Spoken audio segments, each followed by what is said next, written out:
I think I should start a fantasy podcast, not on how to pick your teams or how to do really good at it. I think it'd just be like the Frustration Podcast. Frustration Fantasy Podcast. And we just complain about how terrible our teams are. Dude, I would love that because my team is so horrible. All my football teams lost last week, which was kind of a bummer. That sucks. What about the league that we're in? I don't even know. I didn't check that one because there's no money in it. So why worry about it? You may win that one. Or you may have won last week then. True. Previously on Podcast Talk, I had just won a bunch of money through FanDuel. And then I had lost like $20 or so. And you said you're going to have to take some money back from your wife. And I didn't take all. I took 70 out, so I would make sure I paid back everything I kind of put in throughout the months. And I took back $10 more, and I'm still on it this week. Oh, so you didn't take the 70 back that you said you were going to? No, that was a joke. If I took 70 back, I would probably think I had a problem. So $10 a month is not as bad as a problem. Well, that's good. So you're still playing on that 10? Yes. Yeah, I got I'm at $6 right now. Got 2 teams going. Come on, Westbrook. Come on, Durant. Bring me some money. Sweet. Have you been picking up Stephen Curry? Stephen Curry, sorry. Stefan. Steph. Yes and no. He costs a lot to have on your team. But he's always going to put out. He's always going to put out, yeah. But for what you pay for him, he has to put out. That sounds weird. We should maybe take that out. But I have him sometimes. I pay up for some of those people and just hope that my value plays too well. Anyways, that's 3 minutes of fantasy talk. But that wasn't frustration, so. Yeah, we could go on for hours. Oh, I could, especially with my team. Playing the Toilet Bowl this week. Toilet Bowl? Yep. It's our version. If you guys have ever watched, what is it? The League? Yes. On Netflix? Yeah, we might not want to promote that show. It's kind of...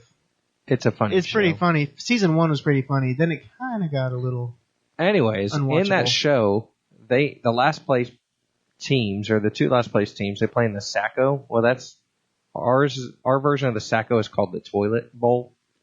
And we get a trophy that's shaped like a toilet. You actually have a trophy? Yeah, we have 2 trophies. We have last place and first place trophy. I have it's a replica WWE belt that I self-proclaim myself champion. And I send a video to all the people in my league.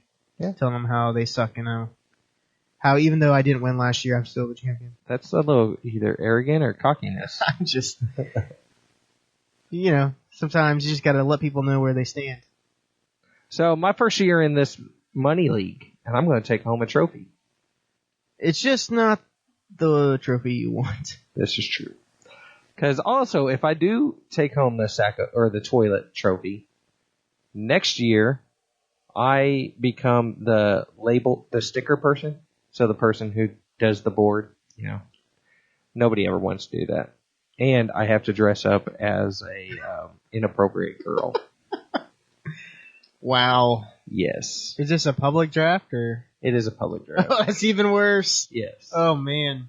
So I'm kind of hoping I don't win, but at the same time, it would be funny. That would be hilarious. Right. That's not the league I'm in. So we're just normal, old married guys for the most part. Hey, we have a review. Oh, we do? Yeah. You're right. Our first iTunes review. Da, da, da, da. Do you want me to read it? Sure. Go ahead in. So our first review comes from username Mitchell ... And so when I saw that username, I was like, God, how we forgot the whole username and I think that is the whole username is just the ... Right, I think it is. Yeah, because I was for probably 30 minutes trying to figure out how to see the full review. Right, because the ... usually means something is continuing on. It's expandable. I've been clicking on this name for a while. I think it's just Mitchell ... It's like the Mitchell wait for it. Maybe that's the joke. Could be. The How I Met Your Mother. Right. Wait for it. And you don't want to promote the league? Shut your mouth. Mitchell said, I'm enjoying the perspective and openness Dusty and Fish bring to their discussion about pagan Christianity. I'm looking forward to their takes on Chapter 8. Keep up the good work, bros. I'll keep listening. Mitchell, I'm looking forward to Chapter 8, too. You've been, golly. I don't know if I'm looking forward to that, because I'm pretty sure I'm going to have to censor you. Are you going to edit that week? I'm probably going to edit that podcast episode, make sure you don't get us kicked out of our own church. But I did think it was funny that Mitchell called you Fish, because I'd never call you Fish. We've called you Fish once on this episode, and yeah, I believe that was actually the first episode. that's when you're like begging people to call you by your wannabe nickname. It's only wannabe with you. It is my name with everybody else. All right, so Fish. That's just so weird to say. It's actually not weird. It used to be weird to hear it, but it's not anymore. So does that make me Chips? Fish and chips. Oh my goodness, dude. That's a dad joke. Actually, I believe our pastor would be Chips I'm lost. because of his younger days. I'm still lost. He was a Chippendale dancer. Oh. What? What's going on right now? He will understand when he listens. I remember it's in your picture, right? Yes, that's what I'm talking about. I wonder if we can get a hold of that and like post that on our Facebook. That would probably get us kicked out more than tithe talking. All right, so we are on chapter 5. That's right, Andrew. I was getting to that point. Why do you extend your words? I don't know. At random times, you just extend your words. I don't think we can be friends anymore. We're done. Okay. Wait, what? All right, let's just let's start this music stuff and let's go.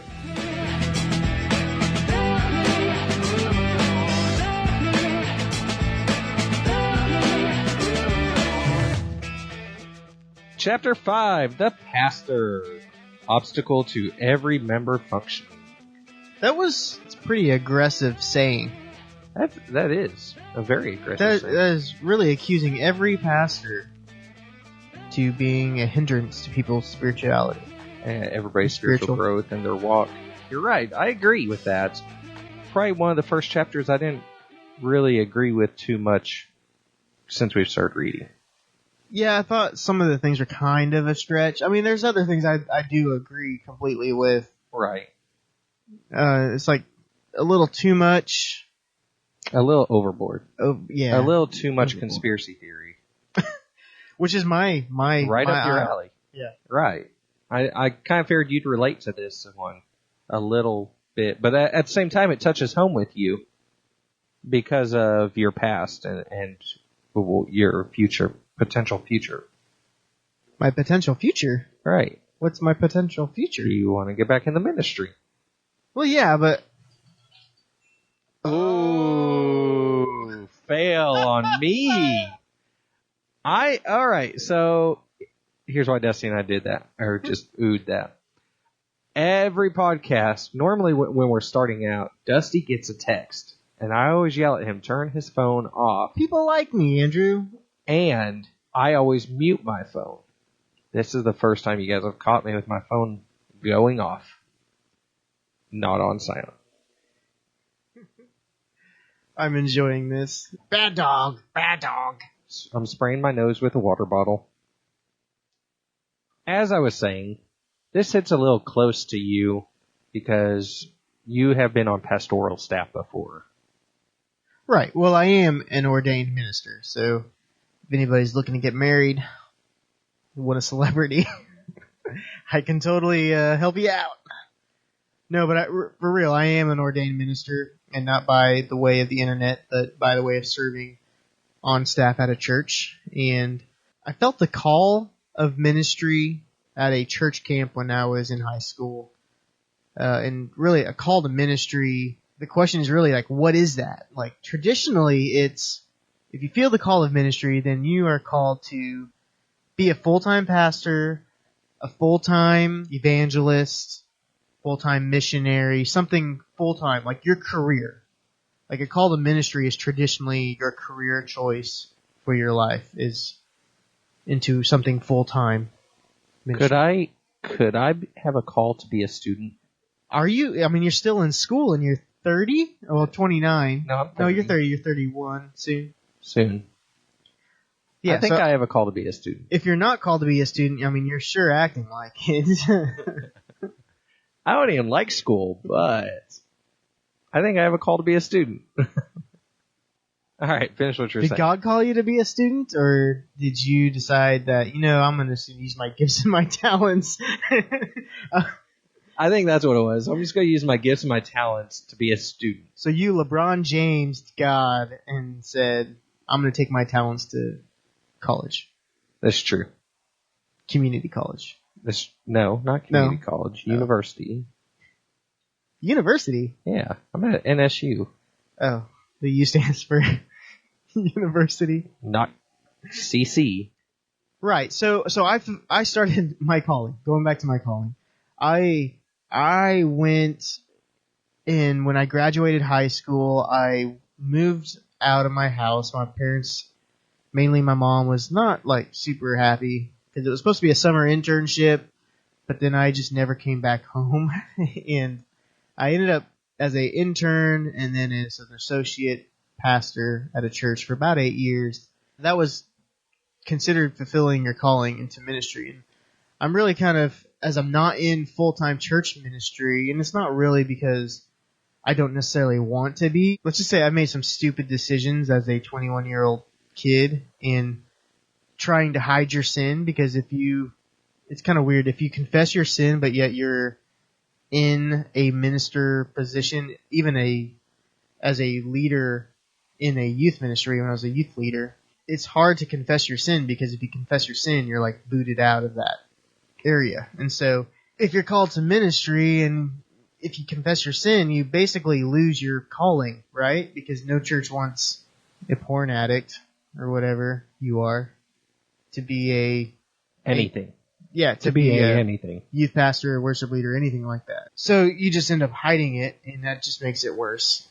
And so when you actually bring it to light, now it's 10 times bigger than what it could have been if you would initially have confessed your sins. And so that's my story, basically, is doing that. And so I'm not employed by a church, but there still is a calling. Like, God just didn't take away a calling in my life to be in ministry. And so I'm trying to figure out, that's where I start questioning. So what is ministry? Is ministry having to be employed at a full-time position at a church? Is that how you're truly? Because to me, that's like based upon man's opinion of you is really where that comes into play. So I think I mentioned this before. I've interviewed at churches, and they're judging you based on your talents of playing guitar and your ability to publicly speak to students. And your appearance.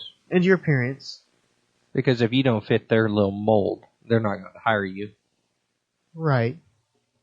That's really hard. You got to churches that are a system of people, with opinions and stuff, and people are flawed. Does that mean the church system how many is flawed? pastors that are called to serve at a church that don't get to serve at a church? I don't know. I know a few. I know a few. Probably the same few you know, but I know a few. Maybe. I might know some different ones, but along the lines.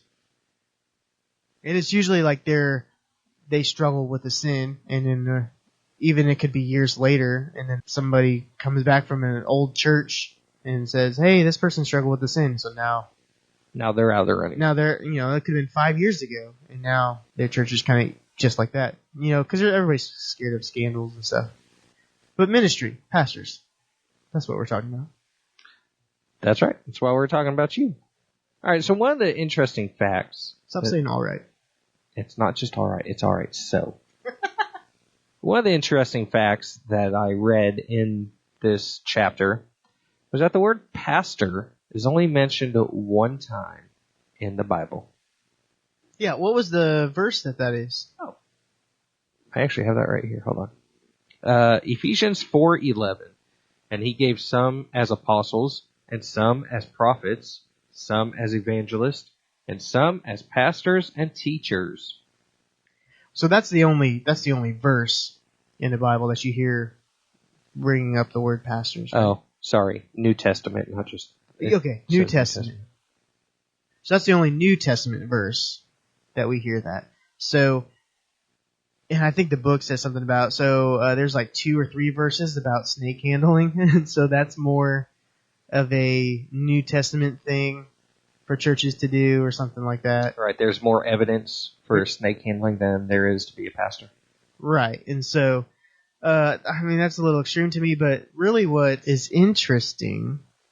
Before you go into that, since it said that, because it also went on to say that the word priest, which some people use synonymously, is mentioned 4 times, I kind of just wanted to do what the definitions of pastor and priest are. Okay. So I Googled it because, well, I don't have Webster in my head. I know the difference. But you're not Donald Trump. You don't know everything. Right. Anyways, pastor is a minister in charge of a Christian church or congregation.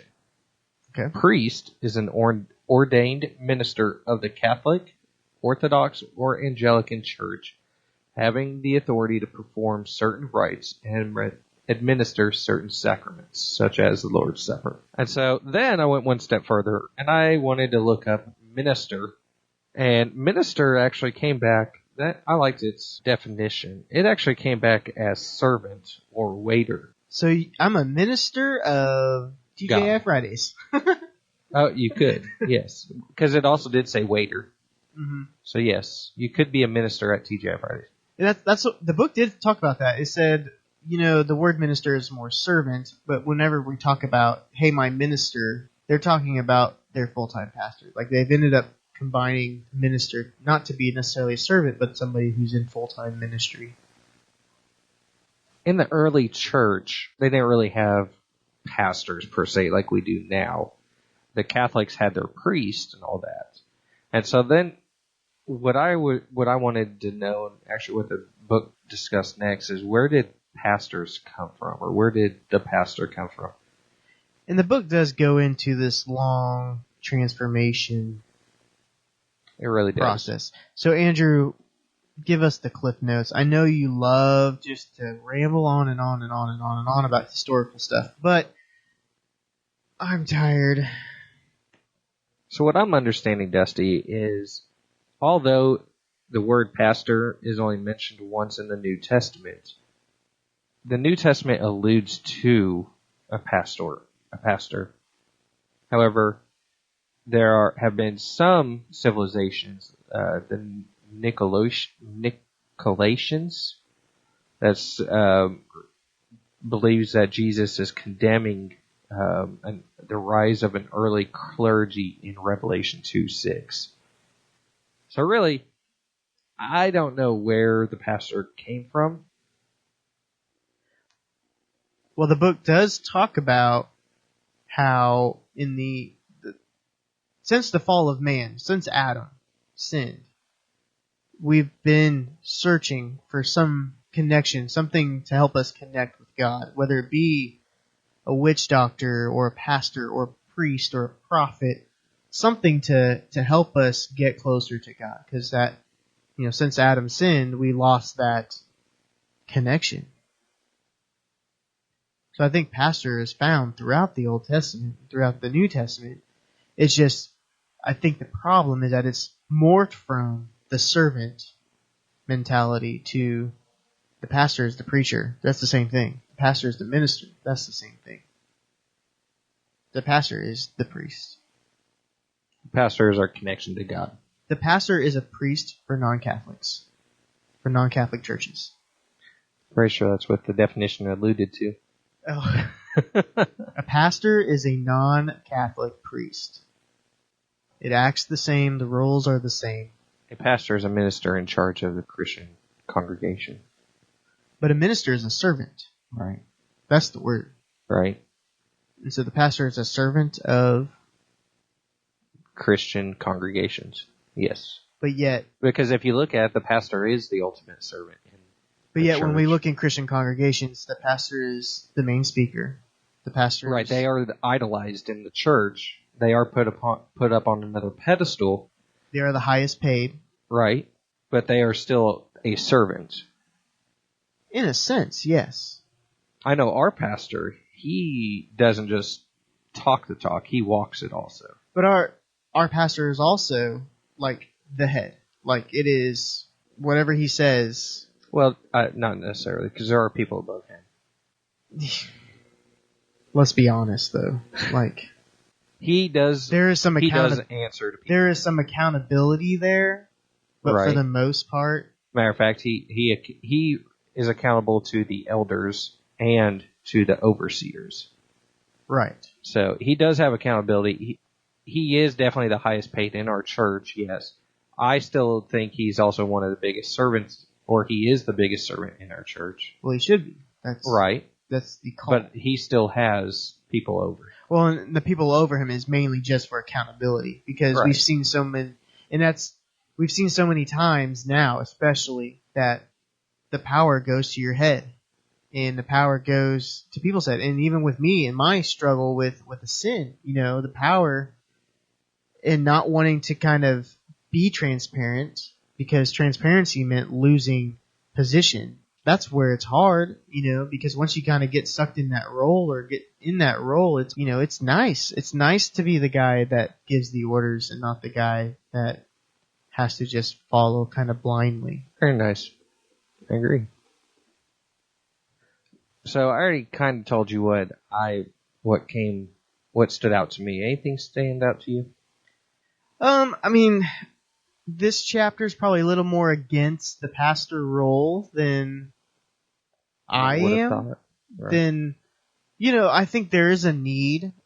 There is a need for a full-time pastor in a church. I think they're alluding to that there's not a need, that's a waste. And I don't know, like, there's so much to do nowadays, especially in America, compared to maybe some other countries, that we assume that the pastors only do the preaching, and that's all they have to plan for all week, and then they hang out. And there's some truth to that.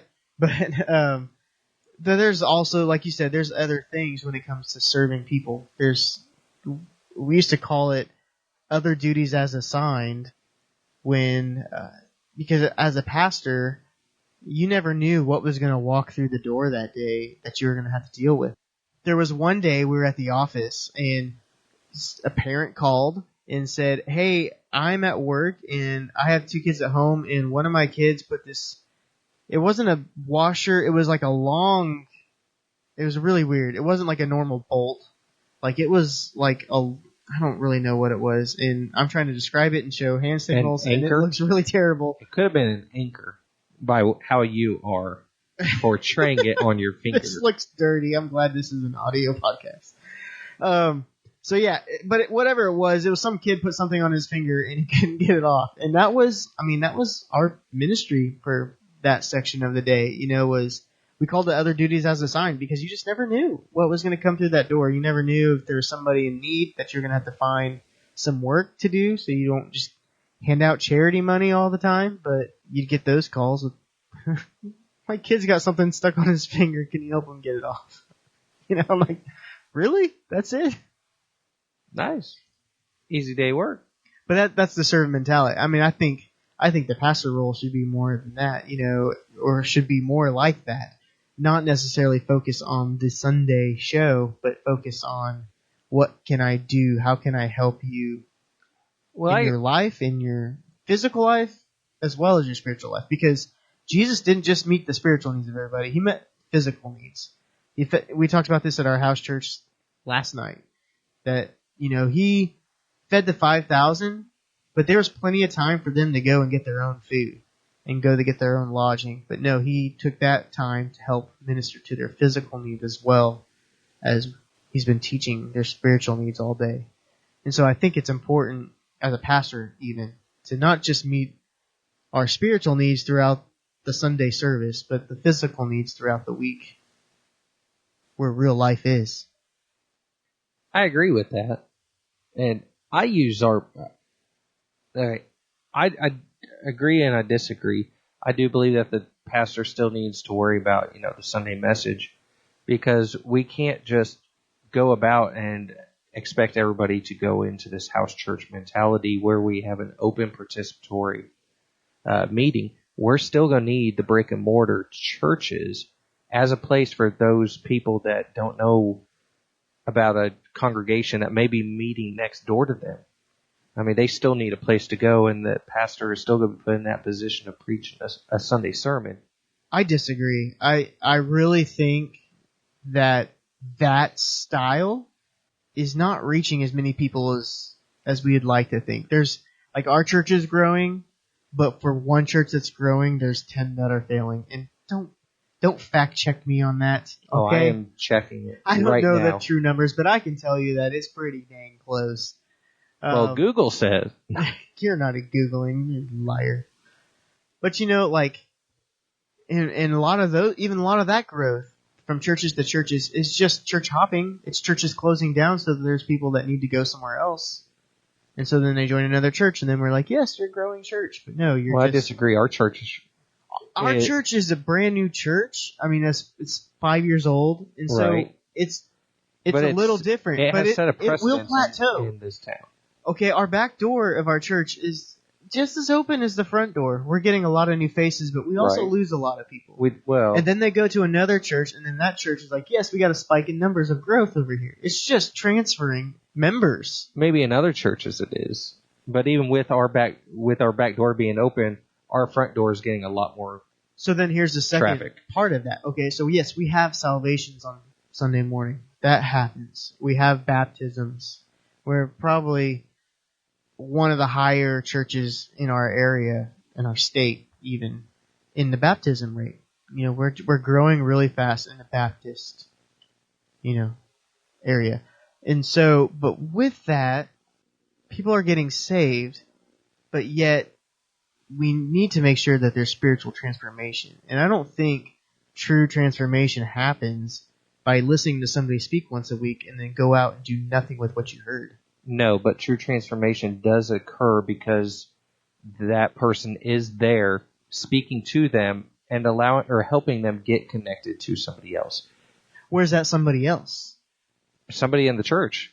Okay. Somebody has to step up, like you or I. We have to step up to help that.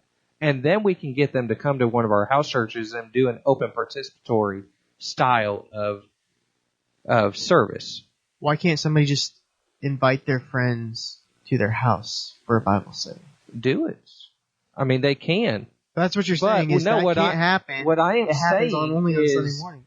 That there are going to be thousands more people that go untouched and unreached because not everybody has the boldness to invite them. There's already thousands of people going untouched and unreached. Yeah, but right now we have a huge billboard over there. We have a freaking billboard. What's that doing? We're hoping people show up. We're hoping people show up at church. It's drawing more people there than it is to your house or my house combined. I don't have a billboard for my house. Get a billboard. Hey, let's see how many. Look at the book. It's called Master Plan of Evangelism. And this is a book that I was told to read when I was working at a church. It talks about being evangelical churches and how we try to reach. What if an evangelical church reached 50 people or 100 people a year? But over time, not one. That's very few that do that. And so it said, what if one person led somebody to Christ 1 year, discipled that person for a year, and the next year they seeked out another person? It's a pyramid scheme. Yeah, exactly. It talks about multiplication is better than addition. Like churches are adding 1, 2, 3 people a day or a week, maybe, But how long do those people even stay in our church? That's debatable. Well, see, that's great. You can go get your one person. But that building that we go to every Sunday is pulling in, 3, 4, 5 new people a day. What's the return on investment? Because how much do we invest on that one service? We talked about $10 billion comes to Christ, a year. It's worth it. We talked about $10 billion a year in church overhead spent to reach. Wasted. Not spent, wasted. Well, it's spent. Because there's more. No, there's going to be more than a spent. That categorized it into the wasted bit. Okay, wasted, whatever. But we use that money to reach the 5 people, the 10 people a year. No, Google real quick the average conversion rate for churches. Because if I was, I mean, I'm not huge in stocks or banking or whatever, but if I was not getting a big return for my investment, I would invest in something else. And you have churches in other countries, such as China. What are you laughing about? Unless you're a Mormon, these don't attain to us. Pertain to us. These are all Mormon stats. Literally everything is Mormon, LDS. Put Baptist baptisms in 2014. 305,301 baptisms in 2014. Is it Baptist churches? Yeah, So, well, that's put out by the Southern Baptist Convention. Okay, so I most assume likely it's Baptist churches. Okay, so how many? 300,000. 300,000. Now, do you want me to find out how much of that 10 billion wasted came from Baptist churches? No, what I want so that we could do an exact correlation. What I want to figure out is, okay, so how many of those are rededication baptisms? You know, like we probably for every 5, 6 baptisms, we have one that's been baptized before and is baptized again. All I'm saying is that we have been doing this method for years, and it's declining. Yes, in 2014, there were a total of 295,072,388 people who attended a Southern Baptist worshiping encounter or service. That was reported anyways. Mm-hmm. And of that, 305,000 of them got baptized. We talked about how I went to Algebra 1 in Mr. Jones's class, right? And how I was a terrible... I didn't learn anything. So I'm going to let you figure this out. Roughly 0.01% of people who attended a Southern Baptist service got baptized last year. So we've wasted $10 billion. Not in the Southern Baptist Convention or churches. Okay. You gotta. That's overall. That's including the Church of England. So and all even that. if it was you spend $1 billion for what percentage? I wouldn't even say that's a high number, but 0.01%. For 100%. You spend 100th You spend of you a spend percent. Oh my gosh. You spend $1 million on 100th of a percent conversion rate.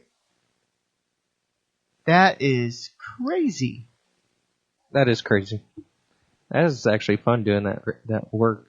I knew you enjoy it. That's why I just sat here. So, awkward moment. I turn around and you have your shirt off. What's up with this? It's hot in here. I have like long underwear on and jeans and a long sleeve and a hoodie. You don't have a long sleeve or hoodie on. Well, the door's shut. Let's just hope my wife doesn't walk in. Just be glad it's not a video podcast right now, guys. Yes, be very glad. I do CrossFit in the mornings, but it just hasn't kicked in yet, so it's not a great sign to see. You're going on 2 months, right? Something like that, yeah. Yep.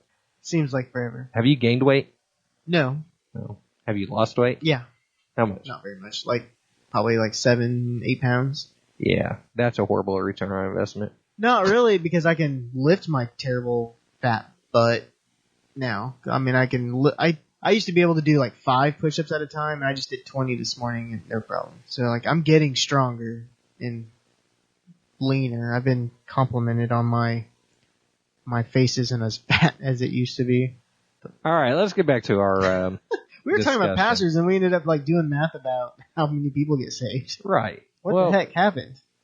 My whole point with that, though, is that the pastor is very much needed, just like that brick and mortar. As much as I dislike it, it is still very much needed. I know you disagree. Speaking of, where were you Sunday?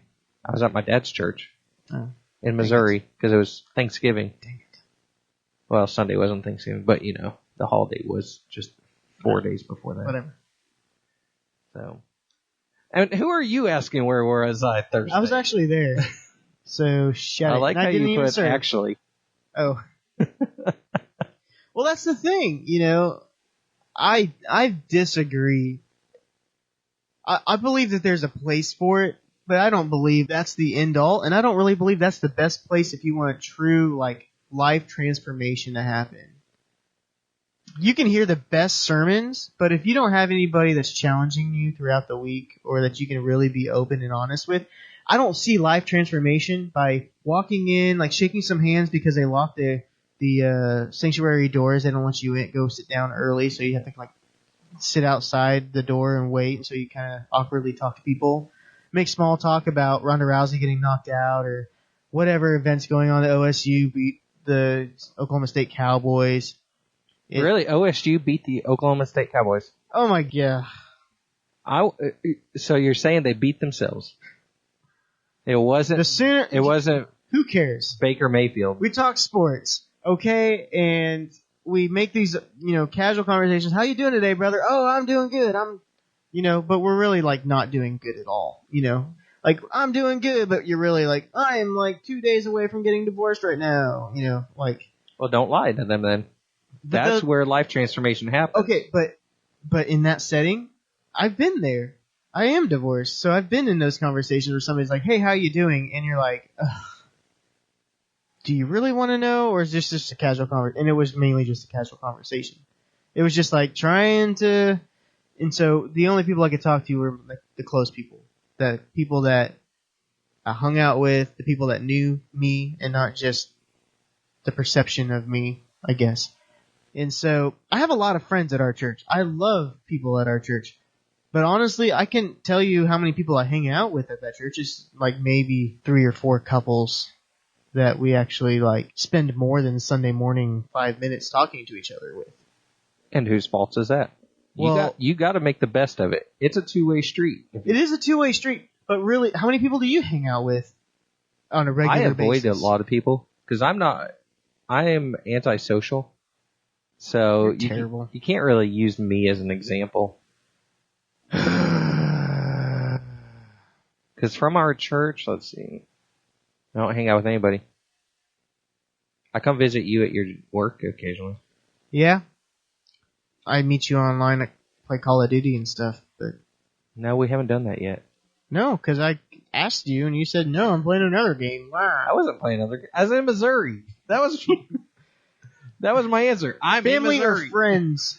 Bros before... Family. But bros are family, right? I'm not saying that there's no place for corporate worship together. I'm not saying that. I'm just saying that the weekly routine and the problem I see the book even brings is we rely on the pastor to give us the answers. We rely on the pastor to tell us what God's will is for our lives. We rely on the pastor too much because that's the position we've put him in. All right, let me ask you this. Earlier you said you didn't agree with it, so with this chapter. So now you're using it as your defense. You kind of defeated your own statement. No. I've always go be a lawyer. said that I agree that there is a place for it. But I don't agree that that is the end all. I don't think that to fulfill my call of ministry, I have to be employed and paid by a local church. I agree, 100%. You don't have to be. And I don't think you should have to be. I don't think so either. I don't think it's wrong to be employed. There is too much waste. It's not right. Or it's not wrong, you're right. But I do struggle with a lot of it because how many people are employed for the 6 days a week of not being in Sunday morning, and how many people are employed to make sure that that 1 day a week thing goes smoothly.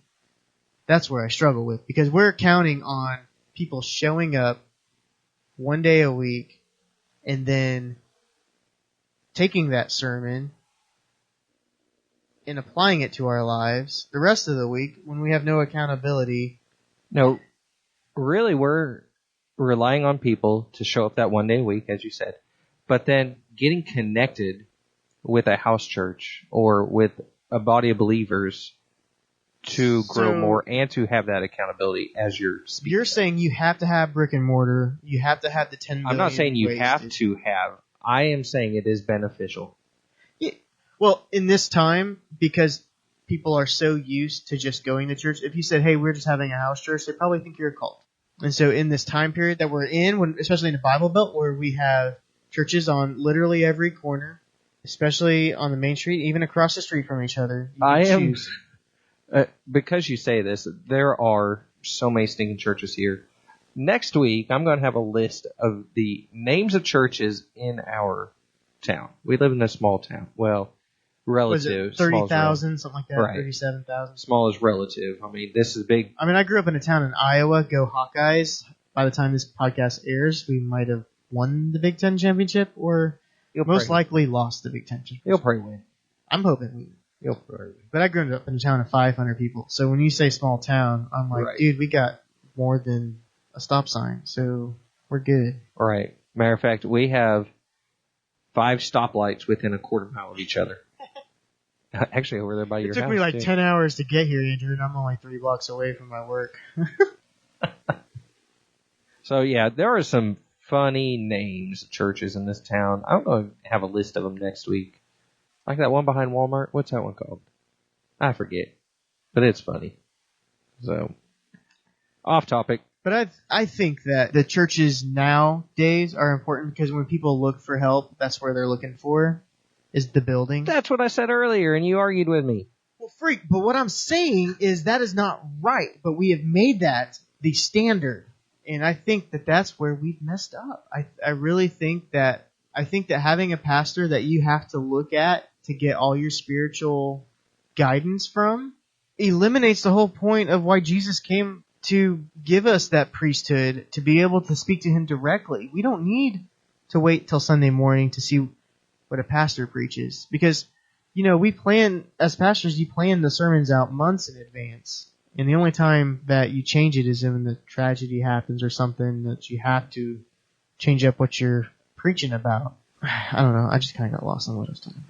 Terrible. All I know is I made a noose over here. Do these blinds shut all the way? Because I feel like your neighbors can see me like they probably naked. Can, but I have it like that because I don't like the light shining on me. If any of your neighbors say they like the show, make sure you get some money out of it. That can be our sponsorship. Hey, so did you notice that this podcast actually turned into what we intended it to? And what's that? A discussion of Bible, an actual study, where normally we just come in, we talk about the book, and we don't really... Andrew, I think I just got mad at you for disagreeing with me, and that's an everyday I thought we agreed on this beforehand. The pastor part, no. I mean, I don't agree with you on it. I agree that there's a place for full-time pastors. I don't agree on how much some of those full-time pastors make. Especially, well, that's chapter 8, and we'll get to that. Yeah, see? Now I'm ready for chapter 8. I agree. But that's chapter 8. But that's what I'm saying. Like, I was called to ministry, and I don't think that was supposed to be my career choice is now ministry. Because that's ended up being what it was, oh, you're called to ministry, so you're going to... Why are you opening the blinds up? Golly! Oh, my gosh. All right, go ahead. I'm all flustered now, Andrew. You messed me up by opening the blinds. So, anyways, I just don't know. Like I feel like we've kind of turned pastor into a career. Okay. So, true story. I know a guy who's a youth pastor, and I didn't even know he was Christian. And I feel like he's a youth pastor because he needed a job and his church was hiring.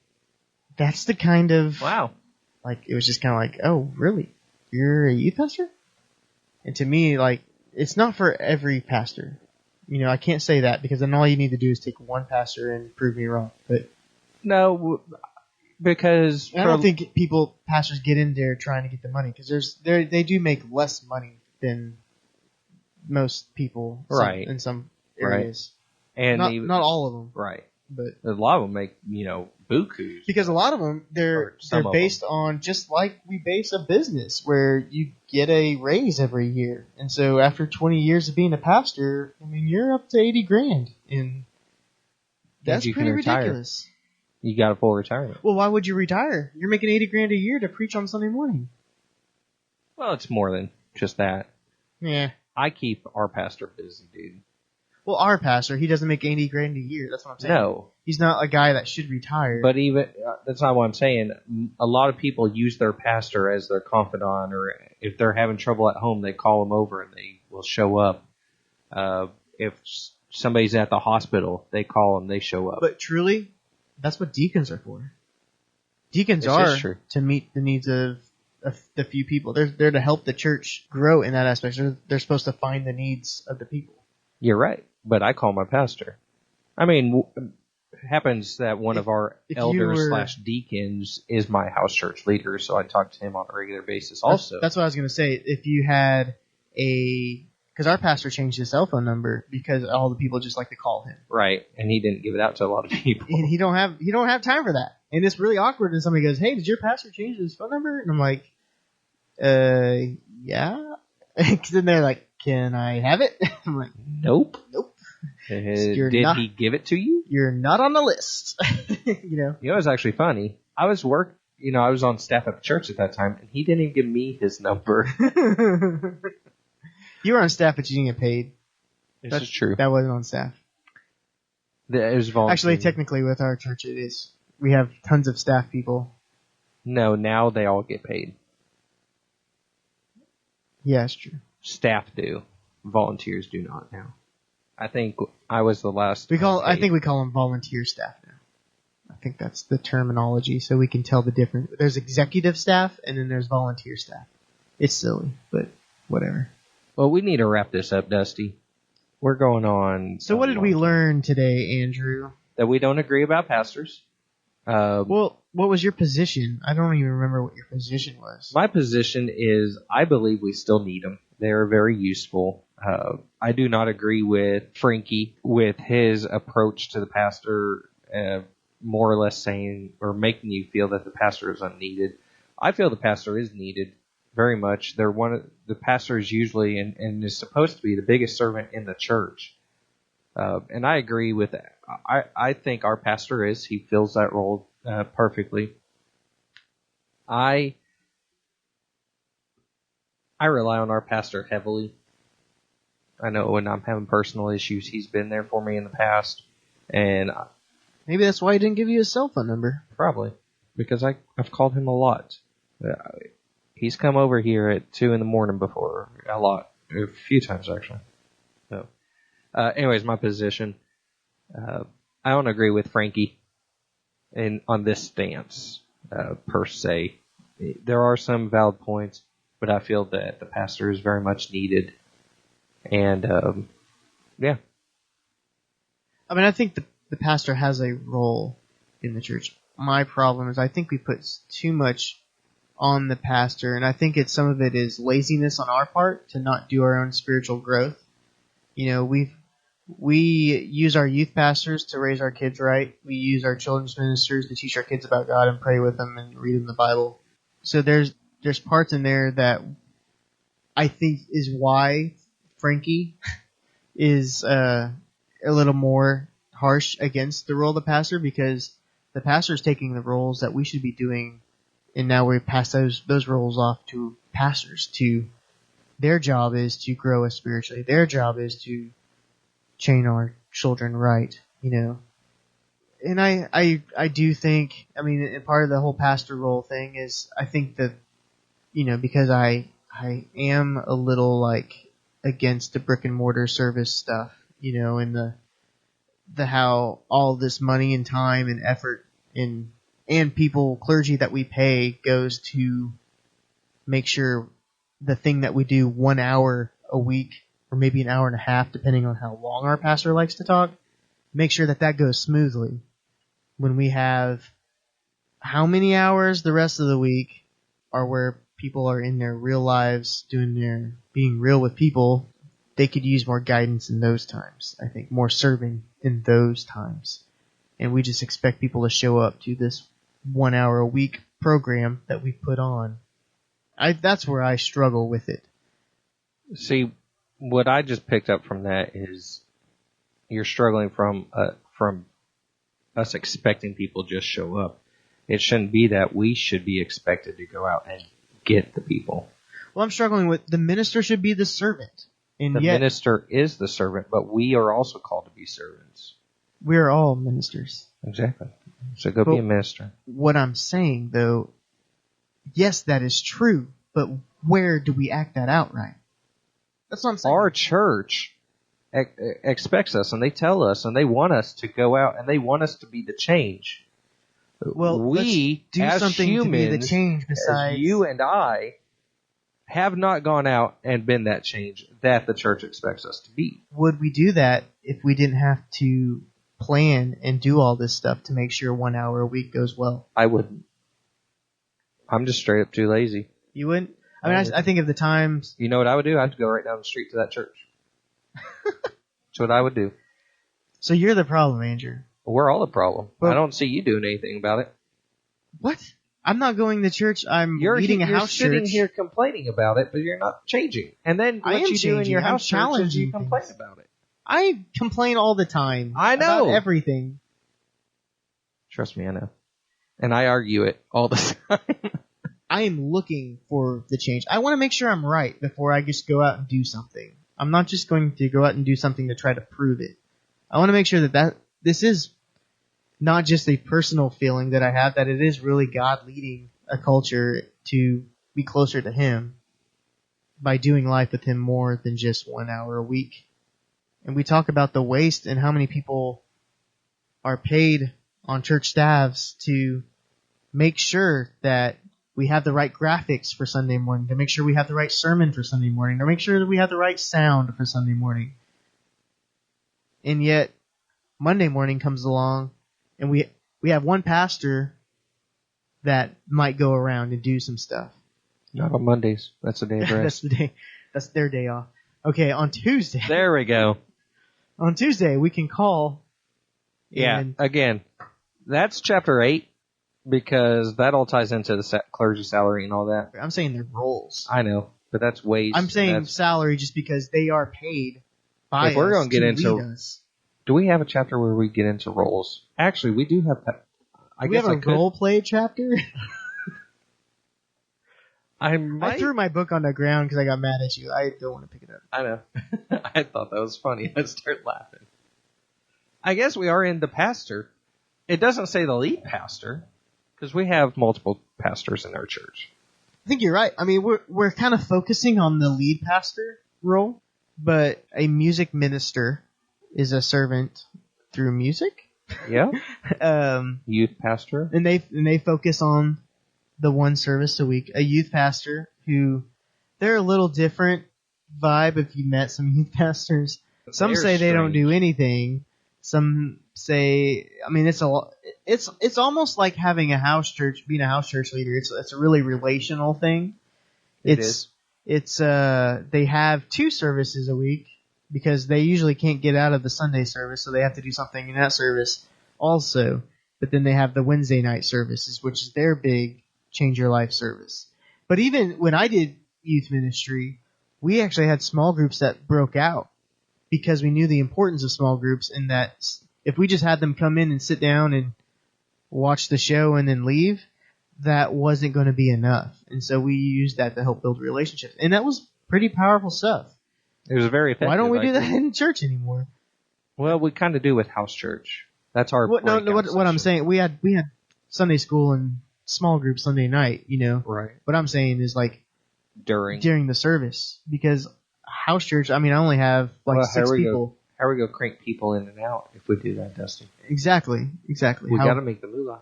Exactly. We got to get that second service in. And in some cases, third and fourth services. My dad does everything throughout the week. Like, he's not the music minister, and he's not the youth pastor, but he's still involved in all that. He is still a large part of that.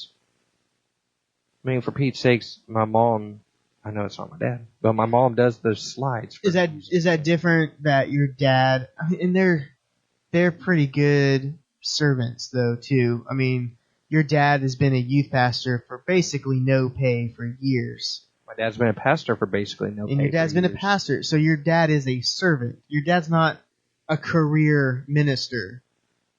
He's not he's not making sure he gets a paycheck every week. There's times Right. where he went without a paycheck. I don't think he's been paid, in like the last couple months. Yeah, I haven't talked to him in a while, so I don't know his current state. But I know that there was times where he didn't get a paycheck, and he didn't quit.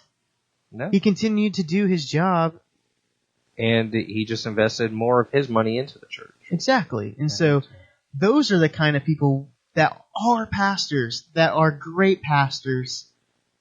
And when you have people that they make a steady income, or they make a lot of more money than the average of the people that attend their church, that's where I start having issues with it. And that's where I have that same issue. Even doing that makes it a career and no longer a servant. And now you're like, do you pay your servants? Well, yeah, I mean, you should pay them okay, but I struggle with that because there's a lot of people, and this comes from me being a pastor at one point. There was a lot of things that I asked people to volunteer for that I was on the clock for when I was working with them, And so I'm getting paid for something I'm asking him to volunteer for.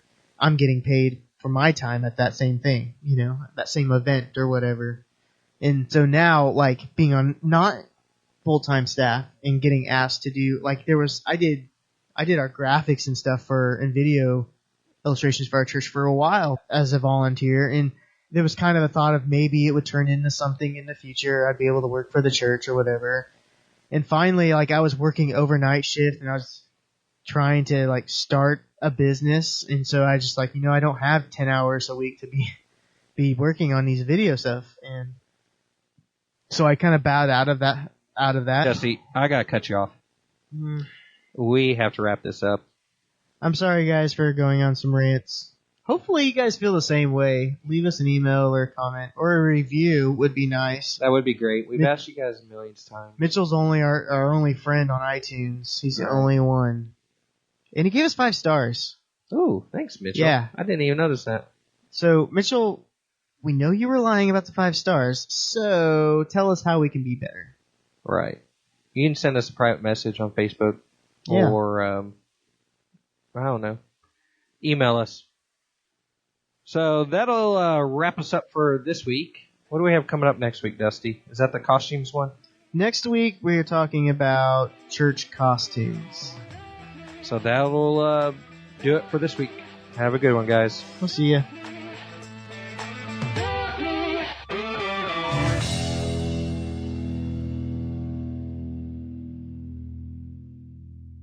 Two bros in the Bible Belt.